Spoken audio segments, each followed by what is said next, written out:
So thank you, everybody. Please take your seats. We're going to transition to our final session of the day. And this panel is going to focus on opportunities for sustainable and accessible AI innovation. And Dr. Daniel Yang will be moderating this panel. He is Kaiser Permanente's Vice President for Artificial Intelligence and Emerging Technologies. And in this role, he ensures quality and safety for AI applications across clinical, operations, research, education, and related administrative functions. Before joining Kaiser Permanente, he directed a diagnostic excellence program at the Gordon and Betty Moore Foundation, where he helped establish several public-private partnerships to promote responsible use of AI in healthcare, including the National Academy of Medicine's AI Code of Conduct and several other public-private partnerships. Dr. Yang is also a practicing internist, so let me pass it to you, Dr. Yang. Thank you, Ceci. All right, hello, everyone. This is the last session, and we have an amazing set of panelists here. We were just struggling to figure out what hasn't already been discussed and deliberated on, and so I think the opportunity here, one is we're in DC. We have a space to really talk a little bit more deeply about the policy implications around health AI, both how we set appropriate guardrails to, I love Mickey's framework of navigate both minimizing the misuse of AI, but also minimizing the misuse of AI. And I think policy has an important role in helping us figure that out. And I want to talk about AI divides. And there's two AI divides that I want to cover. One is really at the organizational level. We've had amazing organizations like Mayo, Stanford represented, organizations with a tremendous amount of resource and expertise. But those institutions don't necessarily represent what care looks like in the rest of the country. And so how do we ensure that the benefits of AI are felt across the country? And we have Jennifer from OCHIN to help us walk us through that. And then the other AI divide I want to talk about is really the divide between patients using AI, relying on it every single day, which we've been hearing about, and patient trust in health system use of AI. And I think there's some differences there. So how do we navigate that side by side? So I'm going to ask each of the panelists to introduce themselves, share a little bit more about your organization, where you come from, and how you're thinking about the current moment of AI in healthcare. So Jennifer, I'll start with you. Thanks, Daniel, and thank you to KP for having me here. I'm Jen Stoll. I'm the Chief of External Affairs for OCHIN. If you're not familiar with who we are a national not-for-profit health IT and research organization. And we have successfully knit together hundreds of disparate organizations into basically what is a delivery system of underserved and rural providers across the country. We provide all of the health information technology support on the back end for federally qualified health centers, public health departments, critical access hospitals, very large growing critical access hospital footprint, as well as tribal communities and other ambulatory providers. And so when we think about artificial intelligence, we're thinking about the opportunities that it has in our section of the delivery system to really reduce costs and improve care. But we are thinking about it in a way that really helps support our members where they are. And one of the challenges that our section of the delivery system faces with AI is being able to navigate the complexities of these systems and understand where they are across the country and in the regulatory environment that they're addressing. So we're helping them with compliance, we're helping them with data use agreements, governance structures, and really thinking through these are not just other tools that they're going to add on to their current structures. So they are just under-resourced overall, whether you're rural or an urban provider, and particularly they don't have medical ethicists or 300 people developing tools or writing code. So they're really looking to us as their trusted partner to be able to support them in this journey. And we are excited about it, and we're also wanting to make sure that we are responsible and building trust as we are considering what are the right tools to solve the problems that they're facing today. Thank you. And Jennifer, can you just remind us the scale in terms of number of organizations you support? Sure. We have over 300 unique tax ID'd organizations on OCHIN in the OCHIN network, and over 45,000 providers that we are in service to, and about 10 million patients across the country. We represent about 1/3 of the FQHCs that we provide assistance to, as well as I said, a very large and growing footprint in rural critical access hospitals. Thank you. Kedar. Well, like Jennifer, let me say thank you to the organizers. Thanks, Daniel. Thanks to KP for having us here and having me on this panel. So Kedar Mate, I'm an internist, faculty at Cornell Medicine and at Stanford University. There's a little Stanford vibe in the room as well. And I've had a couple of different stages to my career. I was in global public health for a long time, then in the healthcare policy world, and most recently was the president and CEO of the Institute for Healthcare Improvement, a quality and patient safety-focused organization that had a long relationship with Kaiser Permanente, almost 20 years. And then I got an itch that I had to scratch, which was to try to figure out how the present generation of artificial intelligence is going to help shape the healthcare landscape going forward. So in the beginning of this year, in January, there seems to be a kind of moment in the room. There were like 2 previous panelists who had new jobs as of the beginning of this year. I'm also one of those people. So in January, began with a handful of colleagues at Stanford, a new company called Qualified Health, which I'm a co-founder of, not the only founder of, and now the chief medical officer. And Qualified Health really began as a governance, safety, and security organization. It was focused on helping health systems of all sizes and shapes adopt generative AI solutions and syndicate them across their enterprise, but doing so in a manner that was safe and secure across an enterprise. And what we quickly found was in the early stages of the company, there just weren't as many solutions. We didn't have 375 applications yet running in the ecosystem in most of the health systems that we were talking to. Most systems just didn't have that kind of volume yet of AI tools. And what they needed was some of those applications. So we built an application layer, helped with data infrastructure, and are now wrapping all of that with a governance solution that allows for safe deployment of these technologies in the environment. So that's Qualified Health, a platform company that's helping health systems adopt these technologies. It's great to be with you. Thank you, Kedar. Brian. Well, first, thanks for having me here, Daniel. So I'm Brian Anderson, President and CEO for Coalition for Health AI, or CHAI, like the spiced tea, or if you're Yiddish, Kai, like life. CHAI was started 4.5 years ago in the middle of the pandemic, and it was in that setting that you had a lot of public sector officials and private sector officials working together in Operation Warp Speed, solving the pandemic that was in front of us.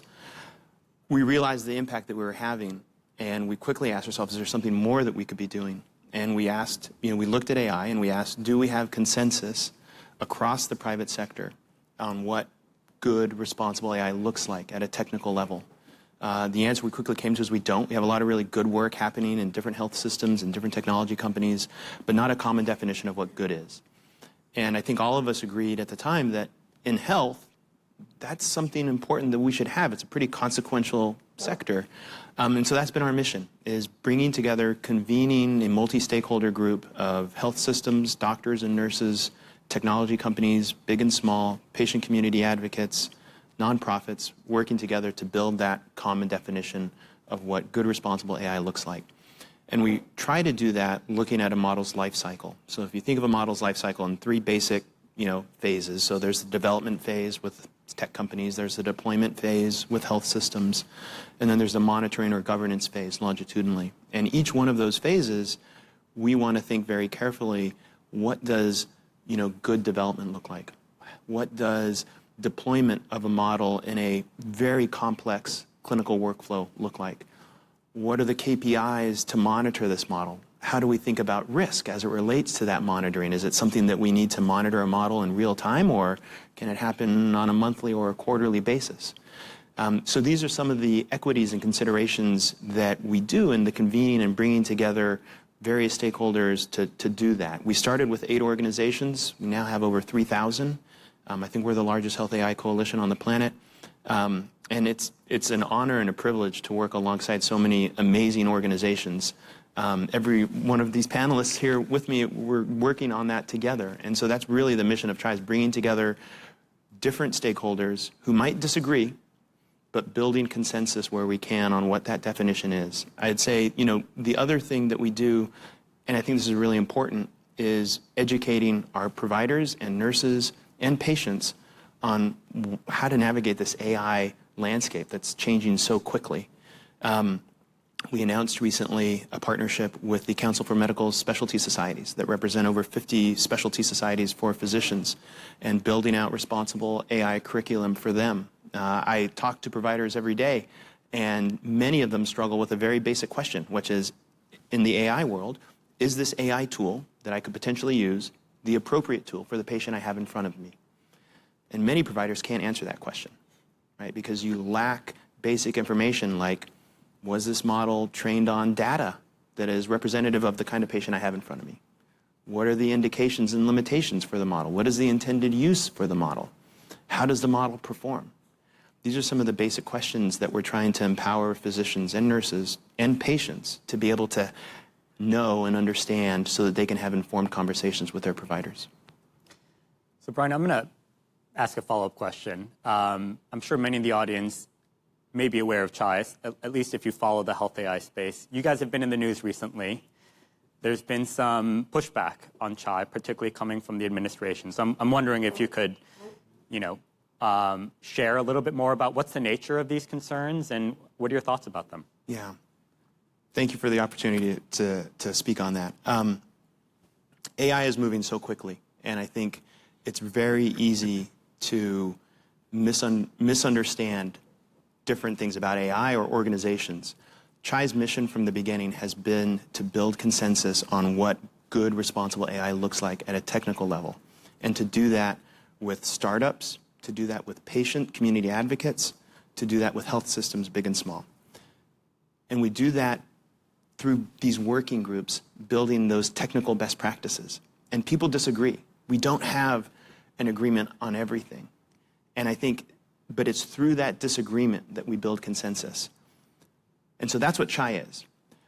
We also believe deeply in informing and partnering with the public sector. I think everyone would agree in the room, particularly here in DC, that we want our regulators, our policymakers to know where the innovation community is moving. The emerging capabilities of Gemini or ChatGPT or Claude. It seems like a new emerging capability comes at least once a quarter, or new use cases. We don't want regulation to be misinformed by where innovation is moving. And so we believe deeply that CHAI needs to have a seat at the table for our public sector to participate. And when the administration changed over, we were very excited the level of engagement from CMS to FDA to ASTP ONC. We were literally working alongside all of the organizations. Now, I honestly don't know, I think, where the misunderstanding happened. But again, if you follow the news, you know that we've certainly been receiving a lot of, I think, critiques and criticism. I think it's important for all of us, certainly in this space, to have a level of humility that we don't have all the answers, that we need to learn from each other and share best practices or how individual organizations are navigating this space. If there are criticisms of CHAI from our public sector colleagues, I want to know what those are. I want to make a better public-private partnership. I want to create a safe space for our regulators and our policymakers to be able to participate so that we can more better align whatever it is that we're doing in a working group to, you know, promote, support, accelerate the President's AI Action Plan, as an example. CHAI is not a regulator. We have no aspirations to be a regulator. We are not a cartel. We build consensus through voluntary conversations and the technical products that our coalition brings together. That's been the mission. That will always be our mission. Well, can you just, for the audience that maybe not tracking the day-to-day news, I mean, what is the nature of some of the critiques that you've been receiving? Yeah, I think there's a misunderstanding. When CHAI launched, we started under the Biden administration. And as I said, we wanted to create a space where the public sector could participate alongside, you know, tech companies that were moving a mile a minute, innovating. And so ASTP ONC and FDA joined our board. And we thought that was fantastic. As federal observers, they should be able to understand where CHI is moving and where our community is moving. I think, I don't want to speak for ASTP or FDA, but there was, I think, some concerns that working that closely in this space might, have a conflict of interest. And so totally fine, they had to step back, but actively continued to be part of all of our working groups. I think there's a misunderstanding with the current administration that we are somehow, a Biden-era only effort, which is not the case. CHI is bipartisan or nonpartisan, and so we've been actively working with the current administration in many ways.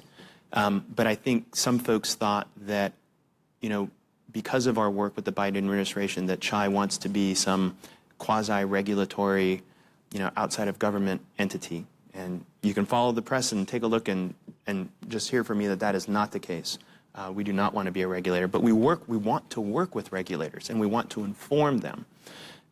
The collusion comment about being a cartel, I honestly don't know where that comes from. We are not a cartel. What we do is we bring together organizations to share and to build consensus. It's voluntary in nature. I think maybe the concern might be, well, gosh, you have over 220 health systems, right? The vast majority of America's healthcare delivery organizations are part of CHI. I would say they are part of CHI because they want to learn from each other. It's not that they're creating some antitrust, collusion.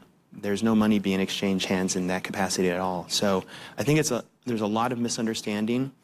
I think, certainly today in the environment, we need to learn to disagree better.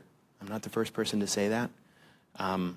There's a lot of, I think, comments out there that are disturbing and concerning to me personally. So I hope we can find a way through it. The administration knows that we're more than willing to sit down with them. I've sent messages to Secretary Kennedy, to his deputy secretary. I want to build bridges to them and build a better partnership with them. Thank you, Brian, and appreciate your kind of transparency and honesty in addressing those issues. This is a space on this panel that we want to really have an opportunity to discuss and debate these very issues that I think CHI is working on. One of the issues that was flagged is on this notion of regulatory capture, this notion of, whether it's the regulators themselves, whether it's, quote, pseudo-regulatory bodies, may position the certain organizations better to deploy AI in a way that benefits the members or the people they serve at the expense of others, right? So this notion of haves and have-nots. And this is a theme that I've been seeing play out, and it's something that honestly worries me, not on the innovation side, but on the health system side. Whereas I talked about, what attracted me to KP is our size, our scale, our research expertise, our data assets. What makes KP unique means that KP in some ways is not representative of the capabilities of every health system across the country, including some of the organizations, Jennifer, that you serve and support. And so, this notion of an AI divide where the benefits of AI may only be felt in certain pockets of our country or for patients of certain health systems, but not others, I think is a growing concern. And so, number one, Jennifer, as an organization at OCHIN that supports lesser resourced organizations, how do you think about the AI divide? Is it real? Is it imagined? And what are ways or strategies to mitigate that AI divide? Yeah, thanks for the question. It's a good one, and we strongly believe that AI will actually accelerate a divide. And I want to just back up really quickly to be able to share one of the greatest challenges that we, as an organization, especially in our rural communities, when we walk in to support the community where they are, we find that they're on an EMR that may be on break fix, or they're not interoperable in any way. So they may be on 2 or 3 different systems, the clinics, the acute care, the skilled nursing. They're on disparate systems. The challenge of having quality data that allows them to participate in AI and really meaningful, and Mickey talked about workflows, or John talked about workflows. None of that is possible when you're on these disparate systems to begin with. So I think about a lot of the work many of you in the room are doing in terms of you're in full sprint mode. And many of the communities, particularly our rural hospitals, are back here. I mean, they're starting in P20. We're big Formula One fans in my house, and they're starting in position 20, and you guys are starting in P1 and P2. They're never going to be able to catch up. And so, thinking about this, and I'm excited with the Rural Health Transformation Fund being able to maybe help those that are on older disparate systems be able to upgrade their systems. At least they can start closer to the front of the pack. Maybe they're starting in the middle of the pack. But unless we help those that have older infrastructure, IT infrastructure, move ahead, we're going to constantly have this, we're catching up. I also think that we are thinking about AI in terms of having trusted partners. Not everyone has to do what Mayo is doing or what Stanford's doing, but if you have a trusted partner that that can help guide the conversation and support you, that is going to be critical to being able to keep up with the AI changes, because there is still a lot of hype that these things are going to solve every problem in the world. And we forget that, maybe it's an AI model, or maybe it's just good HIT, or maybe it's having people that are trained to know how to put the data in to begin with.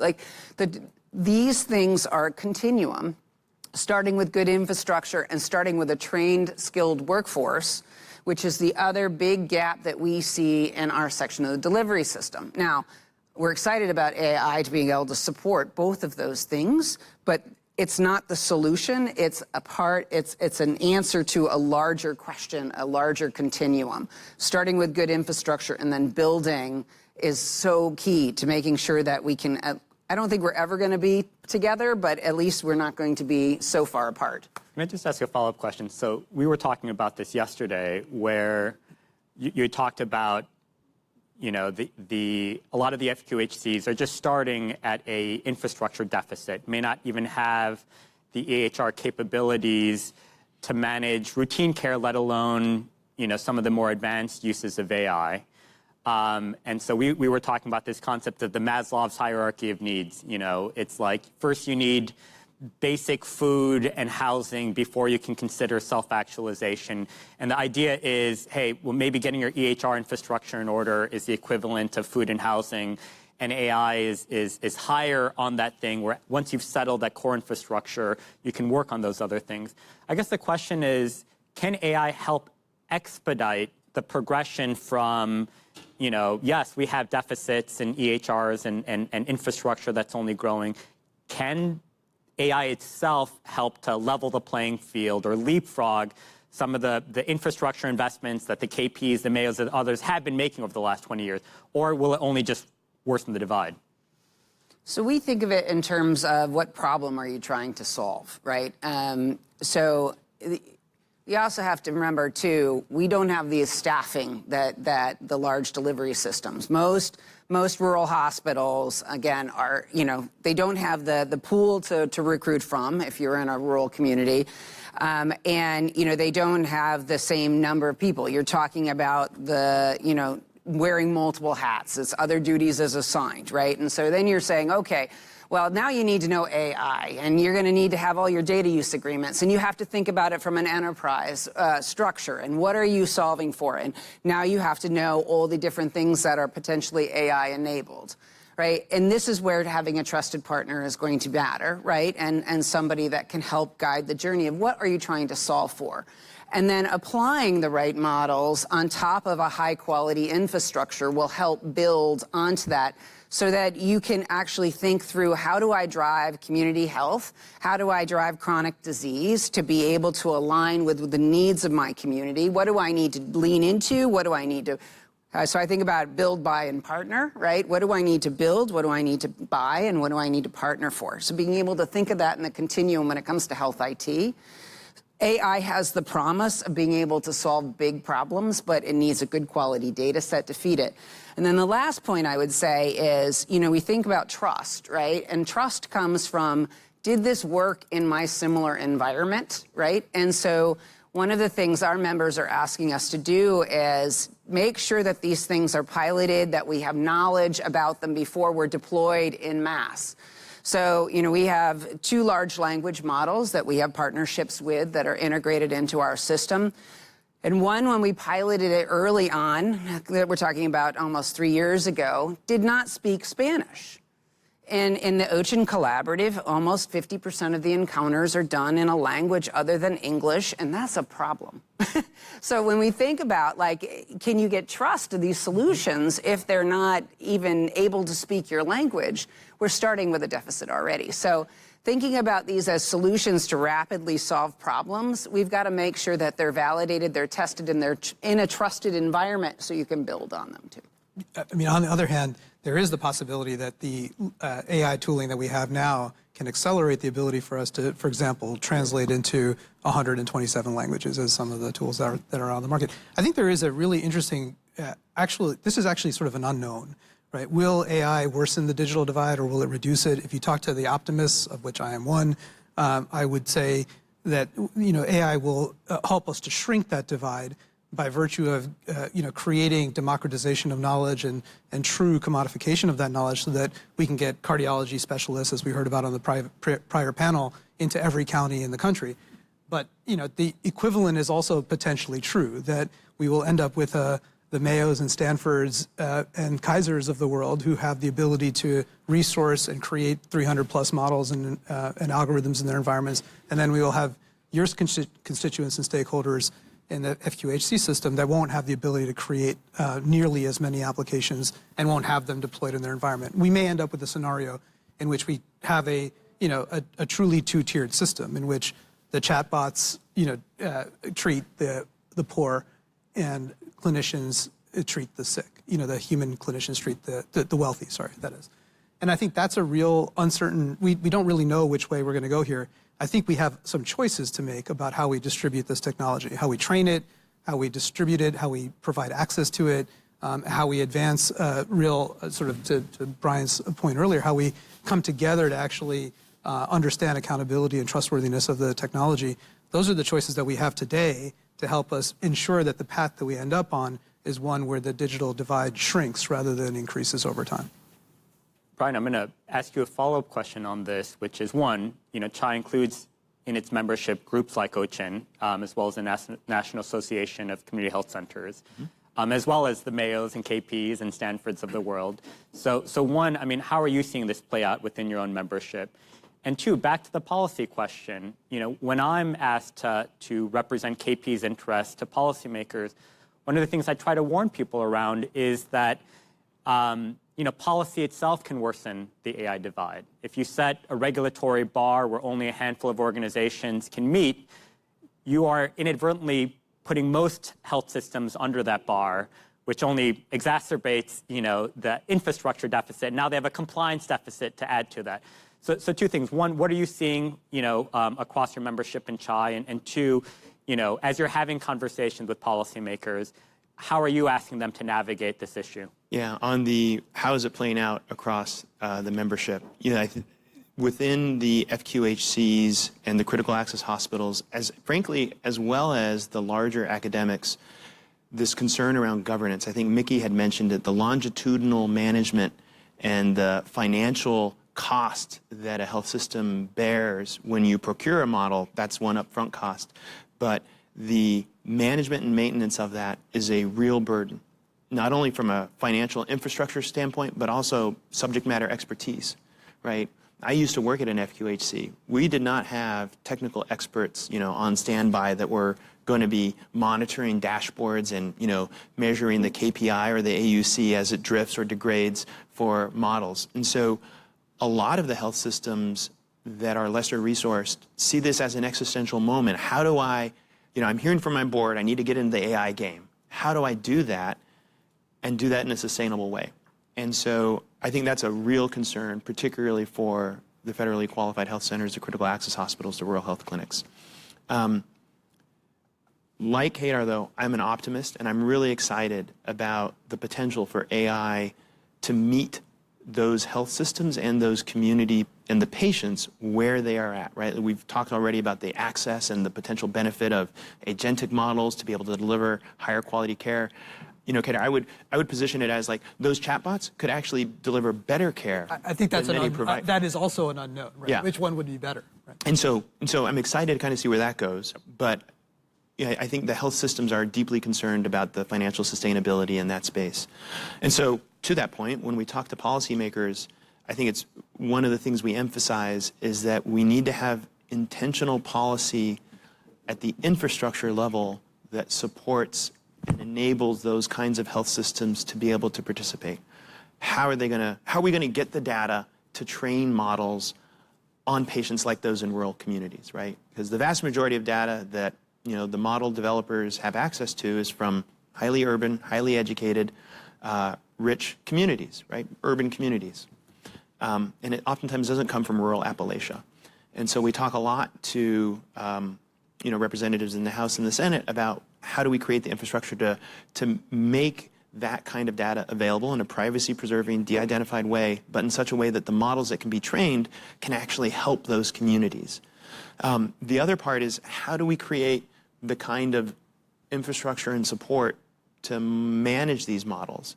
To your point about regulatory capture, what we don't want is to create such a high burden and bar for health systems where, I'll make something up, every AI model you deploy, health system, you have to have real-time monitoring for everything from, the AI model that manages your logistics for Q-tips and cotton balls to, the sepsis model in the ICU. Of course, that doesn't make any sense. But there have been conversations about how robust does the monitoring need to be?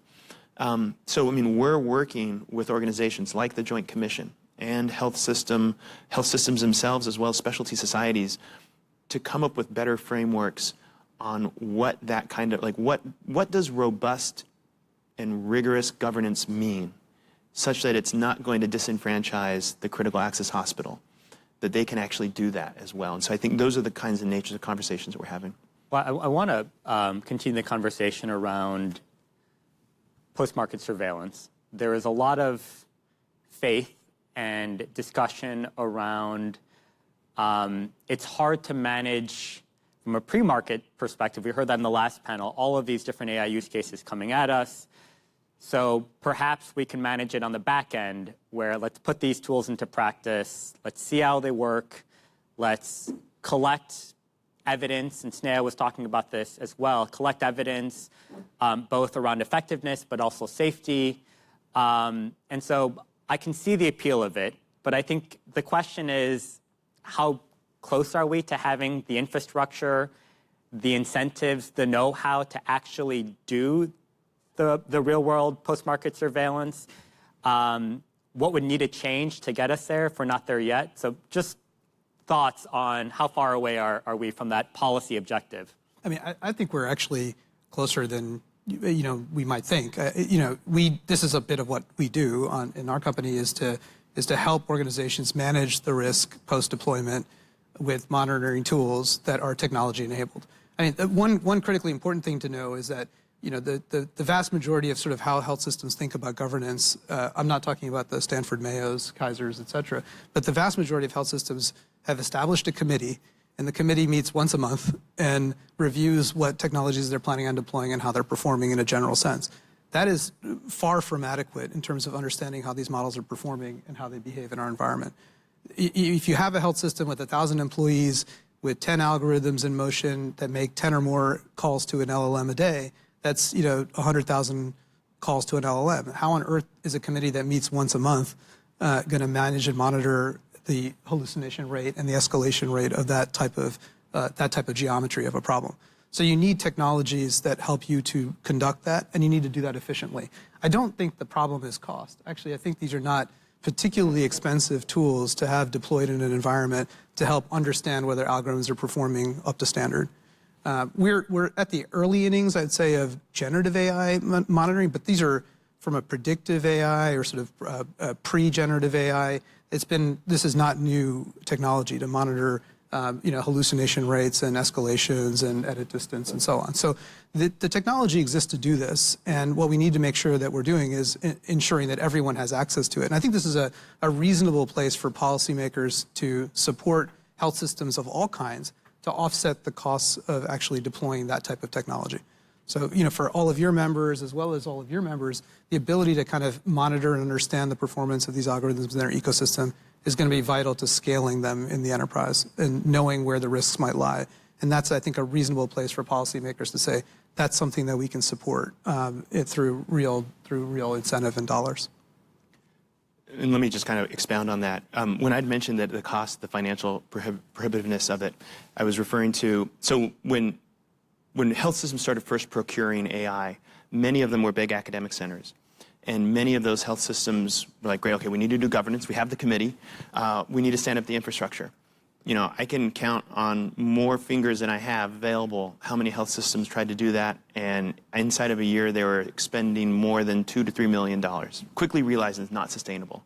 And it was candidly organizations like Qualified that have now begun to make that, to your point, more of a sustainable future. And so part of the education that we're bringing to the policymakers is how do we create a competitive ecosystem of these kinds of providers that can meet the critical access hospitals, the FQHCs where they are, to provide that as a software as a service capability. In the post-deployment or post-market surveillance, this is, I think, a very important area of focus within CHI. There are so many AI tools that are being adopted across health systems, and there is so very little understanding about how those models are actually performing across different clinical sites. And that's a really key point. If you are able to identify a variance or a delta in the effectiveness or the accuracy of a model from one health system to another, that begs the question, why? What is one health system doing that's better than the other? And what can we learn from that? And so in CHI, what we're doing is we're going to be announcing this. I can share a little bit of inside knowledge. We're going to be announcing a major effort in November, standing up the first, what I think is the first post-market or post-deployment monitoring network of health systems. There's about 24 of them that have already raised their hand and said, yes, we want to participate in sharing anonymously data on how these models are performing at our sites, with the hope being that those that are doing exceptionally well can help teach those that might be laggards. And we can, again, collectively learn from that. It's something that, we've been having conversations with folks in the regulatory space. As I think everyone knows, the FDA is kind of the regulatory body that does post-market surveillance. I think they have an RFI out for, what does that mean for AI?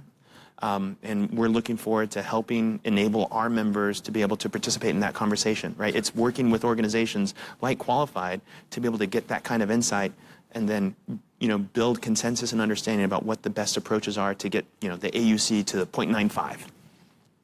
I mean, one thing, just to give you an example within the KP environment, is the fact that we are in 8 different markets is a huge advantage. And there is asymmetry in the size and capabilities of some of these markets. So Northern California, where Vinny is Chief Data Officer, is a massive organization that serves 4.5 million members. And so when we deployed, for example, the Ambient Scribe across the enterprise, we were able to take lessons learned in some of our larger markets that we learned within weeks that would have taken some of our smaller markets months to learn. And so we were able to harvest those findings, share it almost immediately, and not just what was not going right, but what the mitigations were or what the educational materials back to the providers were. And so I think there we were really able to leverage our national footprint and kind of create in our own system a post-market surveillance to identify these issues. The issue, though, is that it feels like we have to stand up that infrastructure anew for every new use case. And so when I hear Mickey saying we've got 375 use cases, the natural thing is, well, do you have one governance infrastructure to do monitoring across them? At least in my experience, it feels like a custom set of performance measures, reliant heavily on Excel spreadsheets and SharePoint. There's the asymmetry between the amount of investments of venture dollars and innovation on deploying use cases compared to the amount of investments and innovation on the governance and monitoring of this. And so I kind of feel that asymmetry every single day where new tools are coming out, but our ability to manage those tools are not being resourced with the same level of enthusiasm. I don't know, Jennifer, if you feel the same. I mean, we're talking about post-marketing surveillance. I want to back up to say affordability is a big challenge just right out of the gate.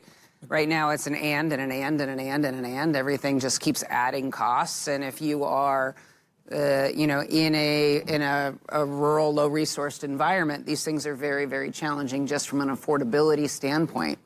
So, we've been thinking about how are we measuring return on investment on what they're actually buying, and particularly their whole tech stack, and what are they thinking about from soup to nuts, and an enterprise structure, and being able to measure the return on investment. And we still have post-marketing surveillance on the maturity of these models. But if we don't look at the cost effectiveness and we don't look at how we pay for things in this country, that's a whole nother can of worms, right?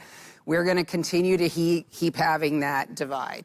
And this is why I'm not so optimistic that we can close it. I think we can get closer with AI, but I don't think we can ever. Yeah, I mean, I don't disagree with you about this. I think we're sort of honing in on the post-market surveillance opportunity, but there's a bigger upfront opportunity to stimulate growth and adoption of AI technologies across the spectrum of delivery environments. And we have to similarly, whether it's through RHT or through some other mechanism, similarly incentivize health systems that are in the FQHC system or in the safety net, and not just incentivize, but provide them with real economic resources to actually use these technologies, to buy them, to deploy them, to monitor them, all of the above. So it's not purely a monitoring and surveillance question. It's also an upfront question around affordability of these technologies, so that we don't end up with this, two-tiered, digitally divided health ecosystem in the future. Yeah, I mean, I'll give you one example again from Kaiser Permanente. Partnered with some 30 federally qualified health centers and the state of California to create what we call the Population Health Management Initiative. And, we were one of the funders.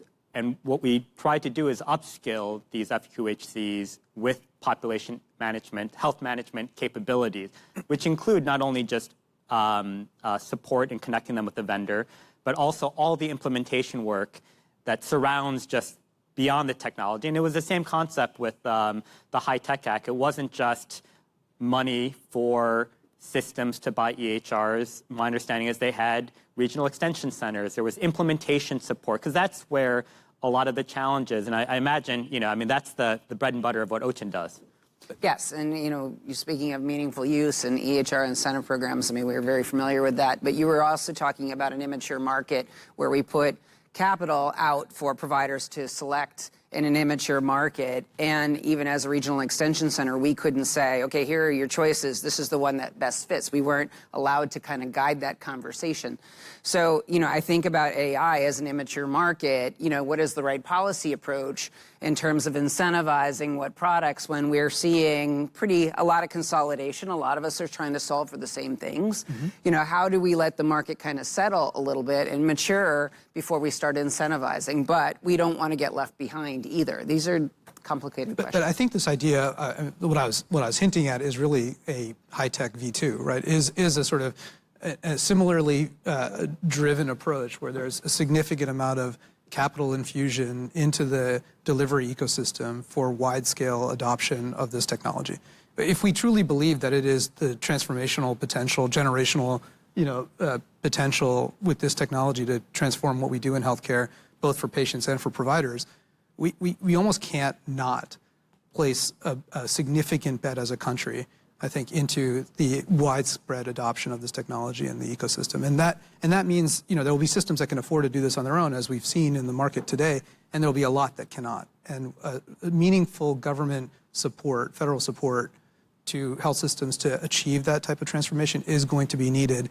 I take your point, Jennifer, that we need to do that preparing the market so that we don't recreate some of the challenges of the past. And we have to have a skilled workforce to be able to do it. And this is something that we've been thinking a lot about, is how are we making sure that low-resourced environments have the right skilling to be able to navigate this conversation. I mean, this is going to be the greatest challenge, is rethinking education just overall. And I know we talked about that. Well, tell me more about that. How are you thinking about workforce and reskilling or upskilling within the safety net setting? Yeah, and I want to thank our HRSA partners, because, OCHIN actually operates the California Telehealth Resource Center. And a big shout out for my team, who's done a great job doing an AI boot camp. And so there's some great tools and resources on ctrc.org, shameless plug out. So thinking about just getting everybody level set with basic education, what these things are, what they're not, and how that it impacts potential health care. I mean, we need to level set. We're not teaching this.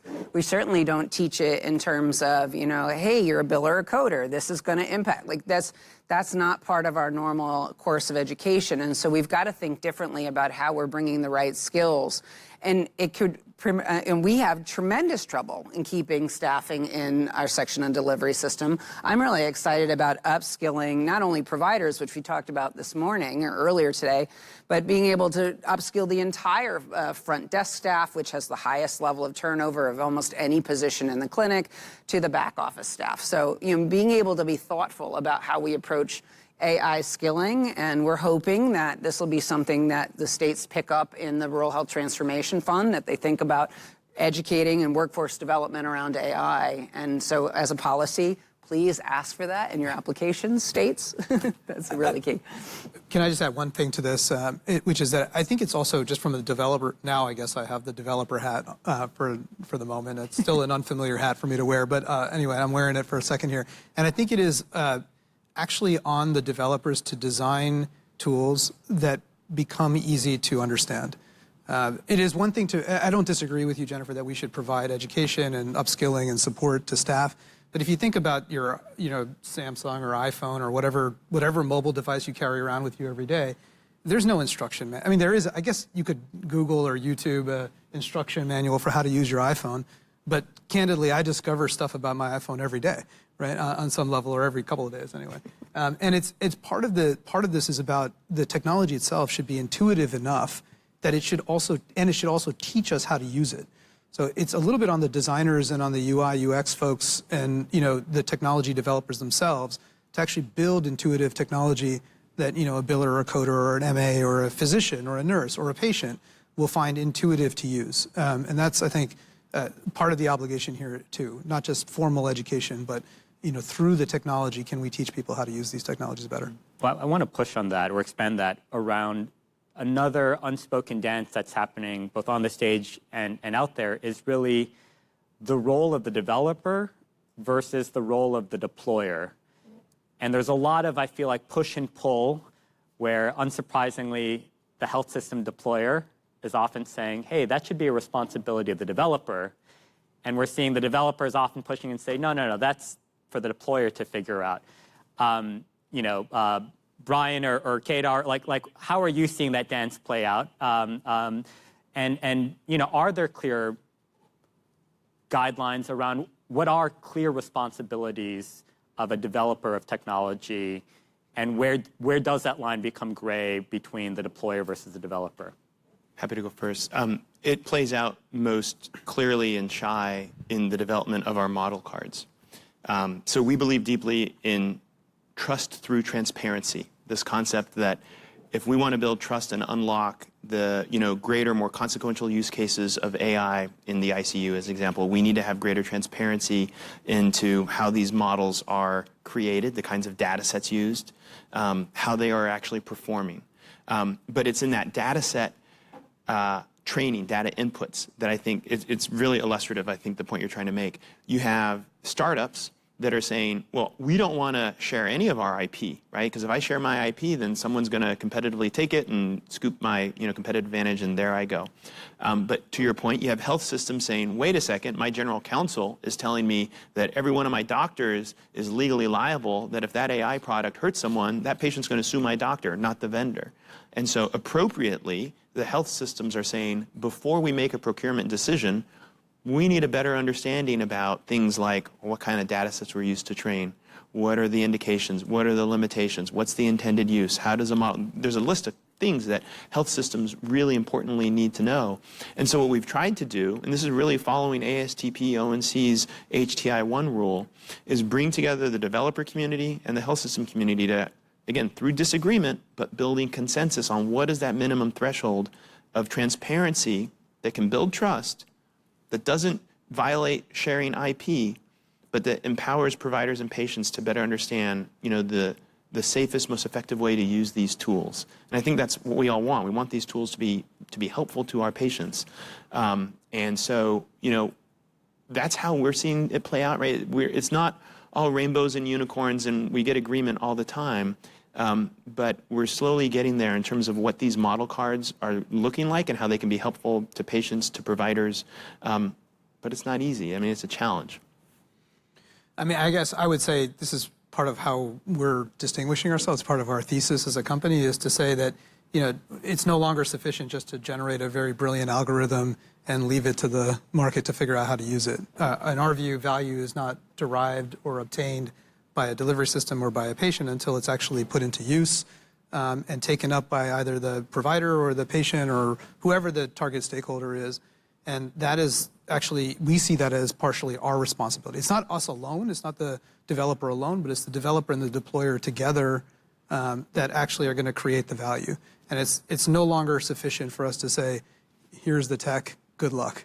It's just not the message that at least we're using as a company. I mean, I'll just say, as someone that helps lead our responsible AI program for KP, it is a differentiator when a vendor comes and says, we're going to take some of the work off your plate.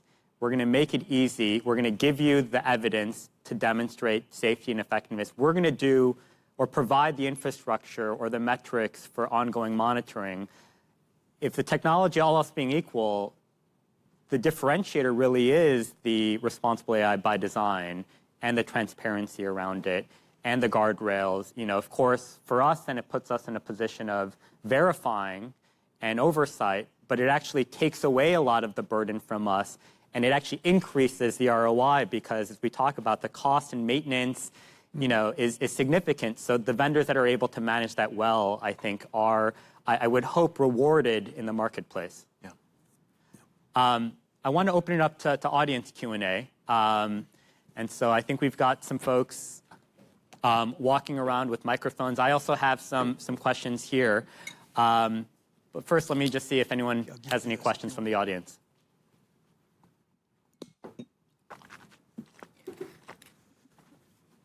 All right. While you're contemplating, I think this was a question. These are the questions that we received from you all earlier. So we somewhat covered this, Jennifer. When preparing the future workforce to use AI as a partner, how do we build and foster trust between patients and clinicians? Are we moving towards a dyad to triad dynamic, and trust is a care component? Okay, I'll do my best. I think trust starts with understanding what data created the model, and that's why as locally validated as possible and being able to test before scale matters. And then being transparent. We're a firm believer of transparency. One of the things that we didn't touch around in policy is what is happening at a state level, and I think this is adding, there is a different perspective at a state level than federal level across the country. It's going to be challenging to navigate 50 state laws around AI. I will say that, but it's because we need some guardrails at a federal level. I will also say that from a maybe controversial perspective, but not having some bumpers on the rails will allow us to bowl down the wrong lane. So we're a big proponent of being able to have national standards to be able to help understand what the marketplace and guide the marketplace moving forward. So I would really focus on, thinking about validation as locally as possible, and then building trust, and then transparency, being, brutally transparent as much as you possibly can, and that's how we're going to get better engagement from our communities. So, I think one of the areas that health systems are overlooking is educating patients on how to take their medical records and use that with publicly available AI tools. Because, I think as we've heard already across other panels, that patients are already doing this. So I've had a number of patient advocates increasingly come up to me in the past few months. I'll share one story, but it's similar across all of them. They get, a CT done or an MRI done, and they'll take the images and they'll load it into one of the publicly available, large frontier models or other models, and ask for an interpretation before the interpretation is actually available on the patient portal. And in several of those instances, the ChatGPT or Claude has said, concern for cancer. Right? That diagnosis is coming to that patient from not the provider, but because the patient has their data, they're taking it to one of these models and getting that diagnosis. And so the patient is left, what the heck do I do with this? And so health systems and providers, we need to be educating our patients how to navigate that landscape. What are the trusted sources or resources to use? How do I interpret these results before the provider even has a chance to talk to the patient? These are, I think, some of the overlooked ways that we need to build better bridges and relationships with our patients as providers. I said during our preparation for this panel, I at the very end of our conversation, I remember saying to you guys that in some ways I think that we've kind of crossed the trust Rubicon in generative AI. It's a sort of interesting moment for us where there's a lot of inherent suspicion about AI in the beginning. It's trained on whatever, and will it hallucinate? Will it cause problems for me? Will it not be something that I can believe in the future in the process of my own care? Now we have almost the opposite happening. You heard Grace talk earlier about how patients want to use this technology. They are using this technology. It's almost an expectation that the system will provide, as the consumer-grade versions of ChatGPT and Claude and other things advance, it's almost the expectations of our patients and families that these tools will become more available to us. I had another patient advocate, Sue Sheridan, who works with us has worked with us for a long time in patient safety. This is one of the world's leading patient safety advocates. And Sue said to me, I will never, after having a misdiagnosis in the emergency room and then using ChatGPT to self-diagnose, she said to me, I will never go to a physician who does not at least express the intent to use AI in the process of my care. This is from a leading patient safety advocate. We've kind of flipped the whole equation here around trust. I think that we in some ways trust the AI, not so much more than our providers, but we are absolutely trusting providers that use this technology to enhance their diagnostic decision-making and their therapeutic decision-making more than providers that have chosen otherwise. Well, to stay on this topic, a lot of what we've been talking about is what types of policies are appropriate to get the balance right between innovation and trust and safety for health AI. I think the other thing, Brian, that you had brought up, which reminds me, is what can AI do for policy? And as there's growing concerns that we may have more Americans that go uninsured, right? Going to these large language models, these chatbots, to triage medical symptoms, should I seek care, should I not seek care, or, to augment navigation through the system. Increasingly for a lot of these Americans, it will be their primary source of not medical information, but in some ways medical care. And so how do we think about this future state where it's not, using an LLM to decide if I should go see my urgent care or primary care, but as a replacement perhaps for going to the emergency room? How should we think about this as an alternative to traditional healthcare as opposed to an augmentation? So, again, I'll start with I'm an optimist. I am really actually excited about it. I think one of the things I remind folks, in medicine, we have to graduate between 2 to 3 classes. Like most times it's 3 classes of medical school students just to replace those that commit suicide, because that is the burnout issue that so many providers face. So we are not going to hire our way out of the access and shortage problem. We need this kind of tool to be able to help reach patients that have to wait 3 months to see a primary care doc to take care of their diabetes in a rural environment or drive 200 miles. And so I think we need to create the kind of policies that enable those that are in rural America, that are in inner city America, to be able to have better access in a timely way to take care of the chronic diseases that they're facing, right? Like the agentic future that we need to live in is one where we have trusted, LLM-powered agents that are helping to manage a diabetic patient or a patient with a hypertensive issue. because I don't want that patient to have to wait 3 months to see a human being and end up in the emergency room, right? Like, that's what we want to avoid. And so, I'm really excited about that future. I think, maybe I'm in the minority of physicians, but I think there's an inevitability of moving in that direction where we're not going to solve it with hiring more physicians or nurses or NPs. We need this kind of tool to address, decreasing life expectancy in the United States. Like, that is a huge issue. I think agentic AI is part of that solution. I mean, I guess I would say it's already happening. On some level, like, it's been happening for a long time that people have been using, internet-based tools to augment their understanding of their clinical scenarios and situations. I wouldn't for a second, Bakul is here from Google. I mean, people have talked about Dr. Google for the last 20 years, on some level. And I think that is, yes, there are differences in using a chatbot or a chat tool, which, on the positive side has tremendous capability, can reference, the medical literature in sort of very impressive ways.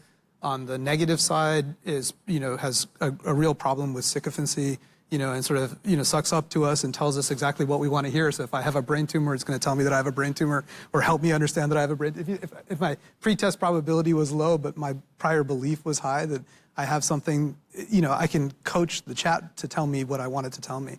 So I think there's some real challenges and issues with the technology, but there are, we've been doing this for a long time. And the fact that this tool is now in our environment, our patients are going to use it, and we should be helping them to understand how to use it. For me, it's not necessarily about, it's not educating otherwise, it's sort of helping people, coaching people to use this technology successfully in their care. Yes, question from the audience. Last time I asked about what would be the wish of the panelists. What's your biggest concern for the next 6 months? Something that could happen that would be a big negative for this, or developmental, whether it be policy or headline or those sort of things. What are your concerns over the next 6 months? Thank you, Sean. Can we start with Brian? So I am an optimist, so I have not that, I mean, I do have some concerns. I would say the biggest concern is that we don't make the right kind of investments to support the direction where we want AI to go. My hope is that AI is going to be a tool, and like every other tool that humanity has created, we've been in the loop and we've authored the next chapter of our future, of what we want our future to look like with that tool. I think there's a risk with AI that we sort of say, okay, AI, you got it, right? We're going to take our hands off the wheel, as it were. I think there's real risk when it comes to our health. That is a very intimate and personal thing, right? My values, my definition of what it means to live a complete good life is very personal and intimate to me. And so how we think about these AI models being able to understand that and allow that to flourish and thrive, I think there's a risk that we don't do that right. Well, for me, we've been kind of talking about it already, but I think there's a very real possibility that we end up with a two-tiered or multi-tiered health system. We kind of have that already to a degree. It would sort of be more of a reinforcement of the exacerbation between those that have and those that don't, with AI tools sort of serving the ones that do have and us sort of leaving the other systems in the dust. I think that's a real risk, and some of what we've been talking about here on the panel is how to mitigate against that risk, by building, shared partnerships across the ecosystem, creating, hubs and consortia that can distribute these technologies, actually funding in a proactive way, real material opportunities for systems that are under-resourced to be able to buy into these technologies and use them in their environment. But I think there's a very real possibility that we have at least a two-tier and likely a multi-tier system where AI tools are used for the advantage and not for those that don't. Yeah, and my answer is kind of combining the two, Kedar's and Brian's answers. We are at a really pivotal time with the Rural Health Transformation Fund and the opportunity to really innovate and modernize health IT in rural communities in a meaningful way, which is so incredibly exciting. I mean, $50 billion to think about how are we driving connected care in communities that have been left behind. The opportunities for a miss or a fragmentation with solutions that may be one-off could wind up really putting things behind or wind up driving either further digital divide.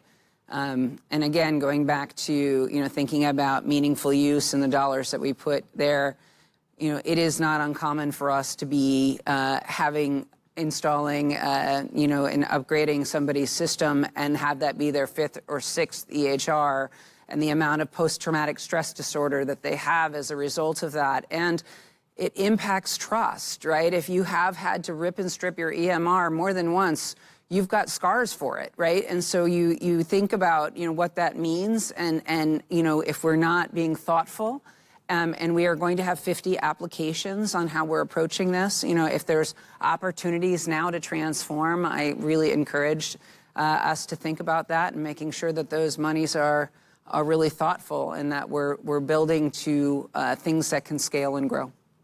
Yeah, thank you. I would just add, I worry about trying to do too much too quickly with expectations that may not fit reality. I believe in the transformative potential for AI, but I don't think we're going to see it, in meaningful terms, in terms of productivity or other metrics in the near term. And while vendors will tell us that, and consulting companies will tell people that we're going to see huge improvements, the improvements that I'm seeing are real, but they're not laddering up to the levels of organizational transformation that people expect. And so my worry is that a lack of patience will actually, kill momentum. And we've seen that multiple times with AI winters. It's not the technology. It's just overinflated expectations that have really taken the wind out of the sails. Any other questions from the audience? Yeah, I also have mixed feeling about the using AI in the healthcare. Right now, what guarantee that you have that doesn't affect the FTE? The reason for it, back in Taiwan, they already using neurobot to combat the nurse shortages. And they are successful. So if they're doing it and they have a successful model, what prevent you in here to reduce the staff using robot? And of course, we all remember the time that we used robot in California, in Kaiser, to, inform a patient who's gonna die the next day through a robot. What happened? Kaiser got sued because the patient thought this is so impersonal. So what are we doing with this robot business in the future replacing our healthcare workers? And that's a possibility because it's already happening on the other side of the world. Great. Okay. So I heard two questions. One was really around, we've been talking about a lot of AI, and much of this is software, but I do think that robotics is another component that we haven't talked about. And then two, I think what we heard loud and clear is concerns around workforce impact, replacement, a narrative that we've heard a lot, doctors have heard a lot for a long time. So how do you guys think about both of those issues? I'm happy to go first. There are so many examples in human history where we've created a tool, where we've created something and it's displaced, right? There is a real disruption that happens in terms of the portfolio of work that a nurse or a provider may have to do. A tool says, great, I can take on this portion of that work. And I think that's what we're going to see with AI. The AI and physical AI, be it robotics or otherwise, will likely take on portions of the work that nurses and providers have, but it's not going to replace them. Again, there is so much demand by our patients that I just don't see a foreseeable future where we're going to need to let go of nurses and doctors. I just don't see that happening. But what I do see happening is nurses and doctors being empowered to spend more time doing the things that matter more to patients while letting, a robotic AI maybe handle, in medicine we call it the scut work, whatever that less glamorous, job might be. I think that, but again, it's our choice on how we want that to happen. And so I think the call to action I would urge all of us is like, if we have the ability to author that future, which I believe we do, we need to build that together. Yeah, I would agree. I mean, I think we have, as you're saying, the historical perspective is every generation of life-changing technology has come with a concern about disruptions to the workforce. And every successive generation, whether it's the steam engine or electric power or the internet, created, yes, job disruption and changes, but really an evolution of the workforce. So if you think about, pre-internet, we didn't have the concept of a web designer didn't exist. Now those people, that is now a job. And we will have now a version of that story, not just in healthcare, but in all industries. We will have new jobs that likely have a lot to do with the things that we've been talking about on this panel, likely have to do with, helping with the messages around trust and the messages around kind of helping with adoption of these technologies kind of going forward. So I actually feel quite optimistic that in the health ecosystem, there will be quite a lot of additional, either it'll be about saving time and increasing productivity so we can address the unmet need, which is vast and substantial in healthcare, and there'll be new roles for us to play to help bridge the trust and equity divides that we've been talking about here on this panel. Can I just say, I think that's why it's so important at an organizational level, as Jen said, that we work to upskill our providers and our nurses because of that disruption. Yeah.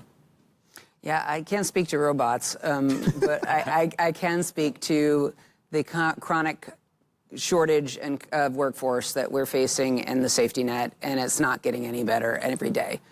And need and compassion is always going to be key, and compassion is something that I'm actually excited about putting more of back into the world by driving AI. And people are going to want to work with people. They want to have that compassion back. So I actually am an optimist as much as I, talk about the pitfalls potentially, but the opportunities to be able to bring compassion back into healthcare is one that I'm really excited about. And I think AI can help. And just to build on that and to close our panel, I would just say that also being an AI optimist, for me, the final frontier is really human touch. It is by far the hardest thing to replicate. It is the last thing humans want to be replicated.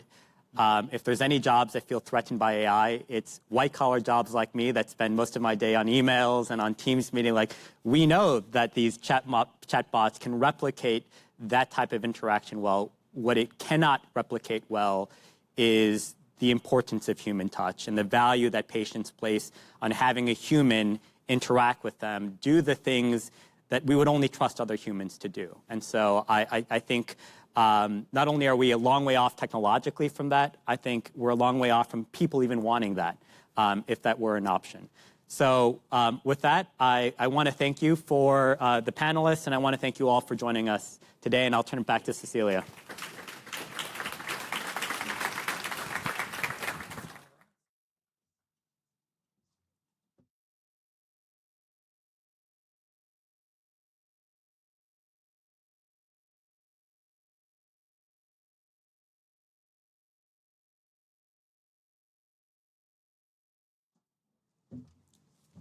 Thank you, everybody. Wow, what an incredible note to end on. So I want to thank Dr. Yang and our panelists again for the rich conversation. And I want to thank you for the questions that you came into today with, as well as those of you that got a chance to ask a question using the microphone. So many important topics we've hit on over the course of the day. And right now, really just that last thought around the inability to replace touch, I think is such an important note to end on. So as we close our session, I would like to thank all of the speakers and moderators for the entire day. The discussions were really thought-provoking. The topics we hit on overall were really incredible.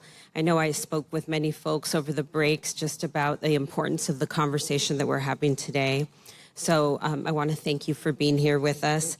I want to thank the Institute for Health Policy team, Rebecca and Nani, for leading the development of today's event with support from Ben, Kristen, Renee, Nicole, Alesa, and thank you to our Forum Advisory Group. I believe Daniel sits on that as well.